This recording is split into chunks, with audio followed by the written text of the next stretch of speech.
let's relax with some YouTube shorts. Quick question for you. If you're an atheist, why do you not believe in God? And if you don't believe in God because you say the book is written by man, why do you believe in evolution? Because that was also made up by a guy, I think. Oh my. Hi, my name is Scarlett, and I'm an atheist and skeptic, and yes, today we are looking at some YouTube shorts, or what started life as TikToks. You know, everybody's into short form stuff. It's quick, you can get really quippy in a short time, make your point, and get out of there. So let's look at some of these things. So this woman asking why I don't believe in God, and then drifting into this blibbity blab about the Bible and evolution. All right, so the answer to the first one, easy. I don't see any evidence of a God. I was raised in Catholicism, and eventually I thought it was all a load of nonsense. Easy peasy. Now, I think it is important to state that it wasn't because the Bible was written by humans that I became an atheist or that I rejected the Bible. I knew that already. I was taught by freaking nuns and priests that it was written by people. They even explained away all the problems with the Bible by saying imperfect people wrote down God's perfect message. And I didn't wonder for the longest time why a perfect God would let imperfect creatures tarnish his oh so precious perfect message. It seems like a perfect being could, do better than that. But the Bible makes some supernatural claims that don't stand up to scrutiny, and it makes some dubious moral pronouncements. And overall, I don't see why we should look to it for anything more than a peek at what our ancestors thought. As for evolution, so first, I don't believe in evolution. I accept the fact that evolution occurred because there is, in fact, all kinds of evidence that it did. And I don't know any biologist that converted to evolution because they read Charles Darwin. They studied the science, and they could see that evolution made sense. It's a theory that works, it has evidence and all that kind of stuff.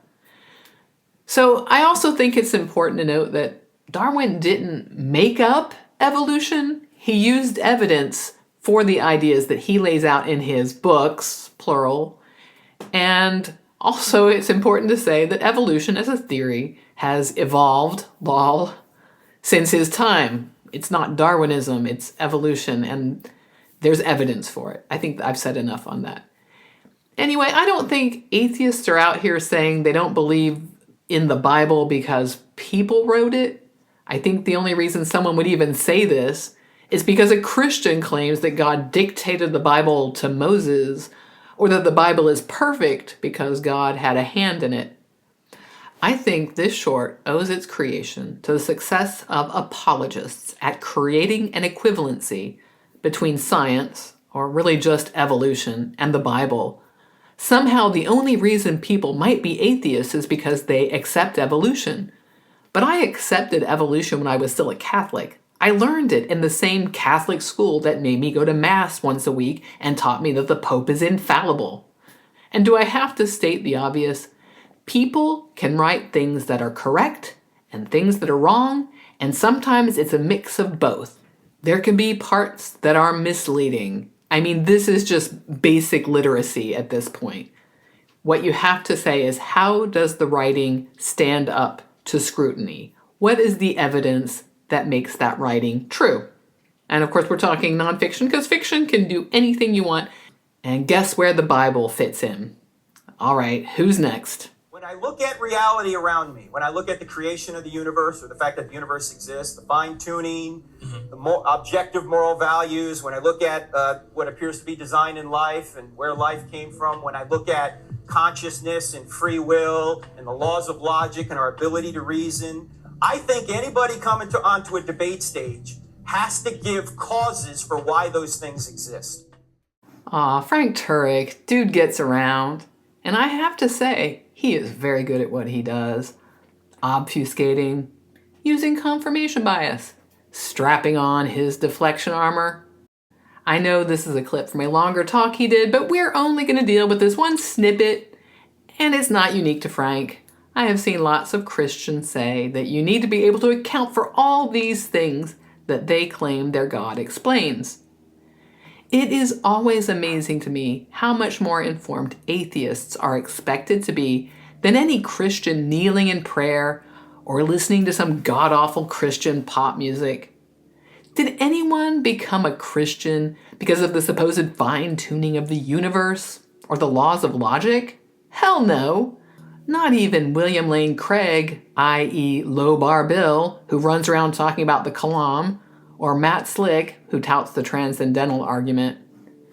And I want to tell people, you don't have to have answers to every goddamn question apologists can dream up or spend years learning complex science to be an atheist. I mean, if that's your jam, you do you. I'm not trying to tell you not to do it if you're truly interested, and who am I to judge how you choose to spend your time on this earth? Some of my hobbies include watching debunks of Flat Earth and writing fan fiction about Achilles and Patroclus. And those aren't jokes, those are real things that I have done with my life. I'm just saying that you will never actually be able to convince these people that you know enough to refute their theism. So do what you want with your life and shrug your shoulders if they demand you have to do something to appease them. It is up to theists to provide evidence of God and not demand you explain life, the universe, and everything.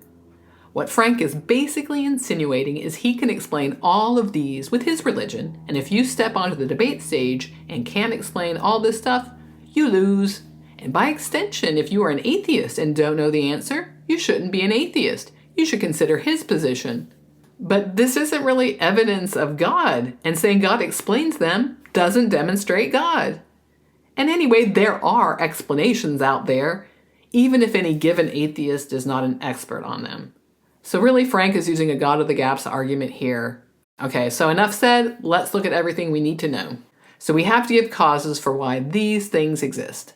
1, creation of the universe. Astrophysics, check. 2, the fact the universe exists. So you're assuming the default state is non-existence. What if existence is just all there is? There can't be non-existence. 3, fine-tuning of the universe. More science, I guess. But I'm going to be real here. The fine-tuning doesn't impress me. First, we can barely exist on this planet without adapting the environment, and most of the Earth is not habitable. Anyway, wouldn't it be more impressive if there were no way to predict any physical laws, or we couldn't explain why we were here? I could kind of get on board with there being a supernatural if that were the case. All right, number 4, objective moral values. I see way too much disagreement about morality across time and space, and even in my freaking family, to say that this is a real thing that exists. But I guess we can just state stuff when we're an apologist. Number 5, what appears to be design in life. Appears to be is doing a lot of heavy lifting here. But I guess we need to be biologists in addition to astrophysicists. 6, where life came from. All right, add origin of life work to that mix too. Consciousness. All right, neuroscience comes in too. I mean, philosophers talk about consciousness, but I think you need some brain research here. 8, free will. Well, I don't think we have free will. I think it's an illusion. But I would probably need a doctorate in philosophy to satisfy Frank. Who am I kidding? That wouldn't satisfy Frank. He would have an answer to me. 9, the laws of logic. What if these are just the way the universe exists, and we can discover them and express them, and really there's not much more than that? Well, probs, Frank thinks God wrote them like these are traffic laws or something. And last, our ability to reason. Okay, more neuroscience or psychology, I guess. Look, the whole point of Frank's shtick is to insinuate that Christianity explains all of these things by invoking God. You can quote a Bible verse here or there. Frank doesn't need to do all the hard work of learning all these fields he evokes here, and neither do the people who follow him. Anyway, now they can go about their lives thinking that they're going to go to heaven, and they can die in peace thinking that they have all the answers, because God, when God doesn't tell you anything, it doesn't explain how the universe or life came to be, can't explain why we're conscious and can reason. It's just a magic trump card, that's all.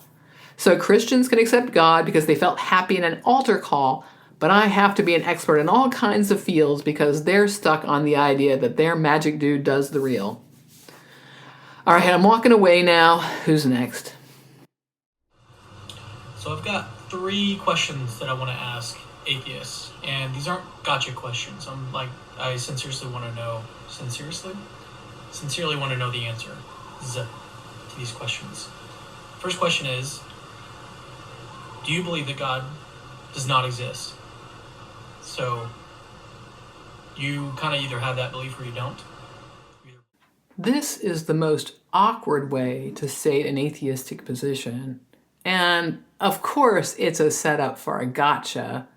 Okay, so the better way to state it is, I don't believe in any God. It's a lack of belief instead of the positive belief in a negative, if you get my drift here. All right, let's go next. You either believe that God does not exist or you don't. If you answered yes to that, then you're ready for the next question. The next question is, do you believe in evidentialism? Evidentialism is the view that your beliefs ought to be proportioned to the evidence. You shouldn't just believe something without evidence. Those are the first 2 questions. I think it's funny to say I believe in evidentialism. Do people run around believing in things without evidence? Even people who believe in crazy conspiracies have evidence. And while I do think it's important to have evidence for beliefs, and so I guess I believe in evidentialism, I also think it's a good idea to try to find counter evidence. Is there evidence that what you believe is wrong? Basically, don't just go cherry picking evidence that supports your position. Make sure to seek out what supports other conclusions too. It's got to do both of those kinds of evidence. Let's finish this out. You answered yes to both of those. If you have the belief that God does not exist, and you also believe in evidentialism, you're ready for the third question. The third question is, what is your evidence that justifies your belief that God does not exist? And gotcha complete. I'm sure angels are cheering in heaven about this one. But seriously, there are some arguments against different gods, like just ask Dr. Google. For myself, I don't see any evidence for a God, and especially not the triomni God of Christianity. Religions don't agree on much of anything. Even denominations of Christianity don't agree, and that's the same religion. And none of them can offer any support for the things they believe. You just gotta have faith. Okay, enough shorts for today. Really, I don't think these were made for atheists. I think that these were made for other Christians, to signal to them that atheists are big dummy-dumbs with no answers, and Christianity is totes the bee's knees and does it all, man. So what struck you about these clips? Put it in the comments below. And while you're down there, you know the drill. You can like and subscribe and do all the YouTube stuff. You know I love it when you do the YouTube stuff, and the YouTube algorithm does too. And if you like what I do, you can buy me a coffee. That link is also in the description below. And I think I'm gonna move on and do the transcendental argument for God. I got some stuff I've been planning. I've just gotta put my ideas in a row. So be back soon with that one. Bye for now.